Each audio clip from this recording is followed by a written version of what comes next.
విశ్వాసకి మనసాక్షి ఎంత యాక్టివ్గా ఉంటుందంటే, సున్నితమైన మనసాక్షి కలిగిన వాడు ఉంటాడు. చిన్న ఆలోచన వచ్చినా తట్టుకోలేడు, దాన్ని ఒప్పుకొని విడిచిపెట్టి క్షమాపణ పొందేవారు. చిన్న పొరపాటు చేసినా పశ్చాత్తాపడకుండా దాన్ని సరిచేసుకోకుండా ఉండలేడు. అది విశ్వాసి. విశ్వాసి ఎన్ని అడ్డాలు వచ్చినా, ఎన్ని ఆటంకాలు వచ్చినా యేసు వైపు చూస్తాడు కాబట్టి ముందుకు వెళ్ళిపోతాడు. కానీ పోరాటాలు చూసి ఆగిపోయేవాడు విశ్వాసి కాదు.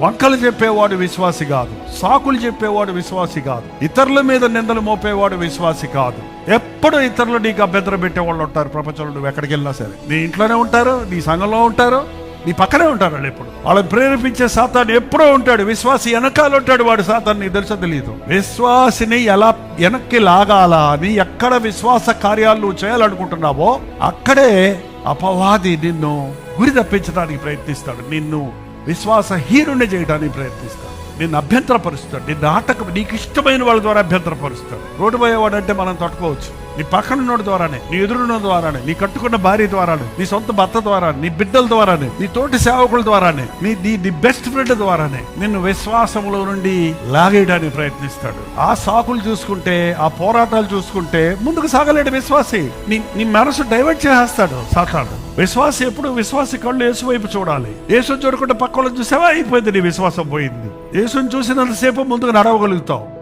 పరిస్థితులు చూస్తే అవిశ్వాసి కంటే హీన దశకు వెళ్ళిపోతాం. పరీక్షించుకోండి మీ విశ్వాసం ఉందో లేదో. మీ హృదయంలో ప్రభు ఉంటే మీకు విశ్వాసం ఉంది. There is no doubt about it. హృదయంలో ప్రభు లేకపోతే మీరు అవిశ్వాసులు. మీకు తేడా లేదు. ఇక